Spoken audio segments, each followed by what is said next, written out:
Hello, and welcome to I'm Sick Not Crazy, the podcast that helps you to take control of your own health and healing. My name is Jennifer James, and I'm a licensed and practicing psychotherapist, here to talk about becoming your healthiest self, both physically and psychologically. Hello, and welcome back to I'm Sick Not Crazy with Jennifer James, marriage and family therapist.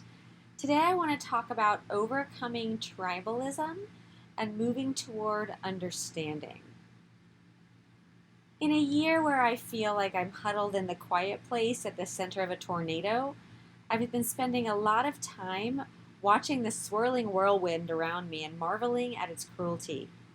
Whenever I venture a little out of my comfortable quarantine space, mad things seem to happen.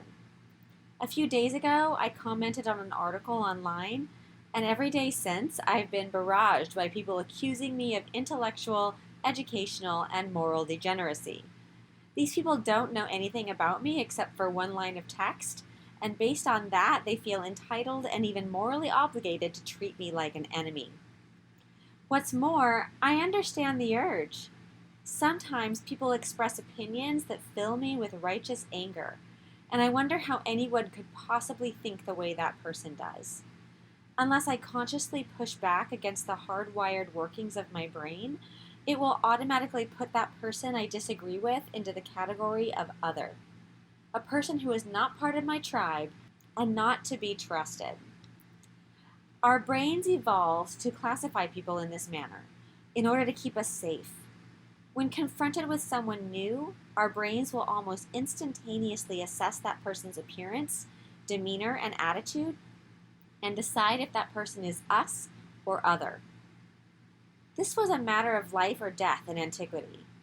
Someone from a neighboring tribe would quite likely be an unsafe rival who competed with us for food and other resources, and they could be dangerous to our physical safety.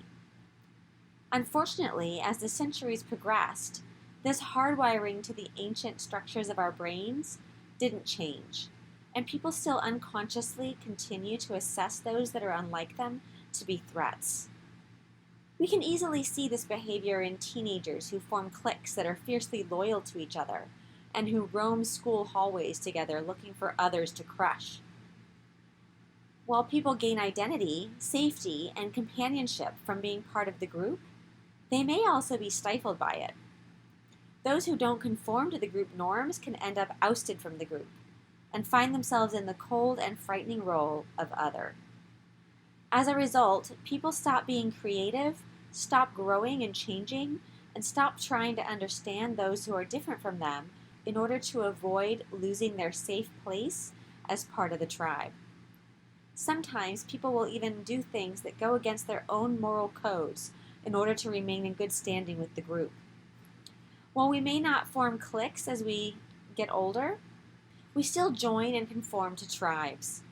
It may be a political party, a career path, an ethnicity, a religion, or even a family group. Our identities become bound up in these groups, and we're hardwired to see people in other groups as the other, and somehow threatening to us, even if they actually have no intention of harm. As people become more and more identified with their tribes, they lose objectivity, and they can be easily manipulated into hating the other group. Unethical people who are looking for power will often use this all-too-human tendency to unite against an other to rally people behind them. This process is extremely dangerous. Throughout history, we've seen what happens when groups of people are demonized, labeled, and feared. Genocides, civil wars, concentration camps, witch burnings, the very worst of human atrocities. They all happen because of this hardwired tribalism. So what's the fix? How can we intervene? Well, the first step is to start paying attention. First, pay attention to the messages within your particular groups. Who is it that's being placed in the role of other? And who's benefiting from placing people in that role? Next, pay attention to the feelings in your own body. If you feel comfortable with the messages of one particular group, but the other group's messages make you feel physically uncomfortable, that's not a sign that the other group is bad. It's a sign that you've become so aligned with the beliefs of your own group that the way people from other groups see the world feels alien to your nervous system. Instead of further rejecting the worldview of other people and seeing them as wrong, grow curious. Start investigating other ways of thinking and believing. The more that we understand other people, the more we can embrace their differences. Read books about topics that you're uncomfortable with, and by people that you don't agree with.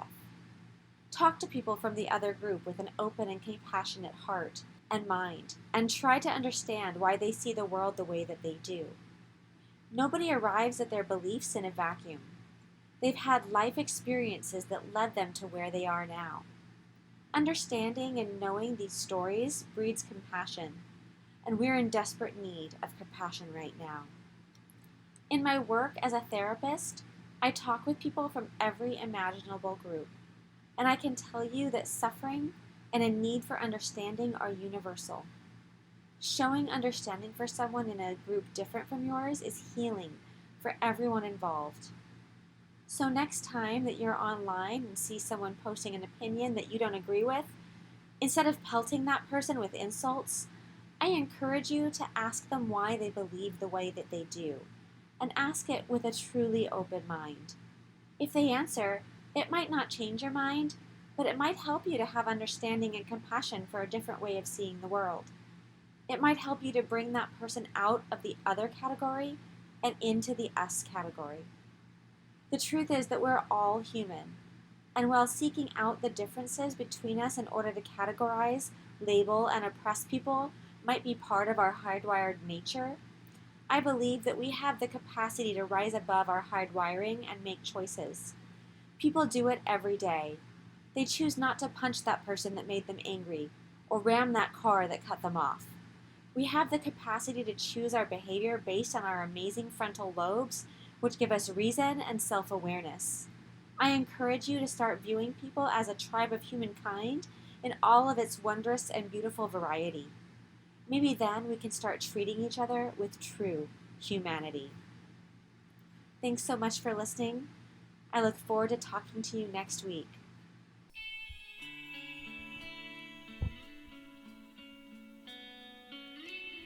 Thank you for listening to this week's I'm Sick Not Crazy podcast with Jennifer James, marriage and family therapist.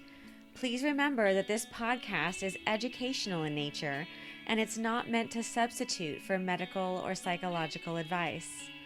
To learn more about my work or to contact me, please visit my website at jenniferjames-author.com. And while you're there, please visit and follow my blog. Thanks so much for listening, and remember that you can take control of your own health.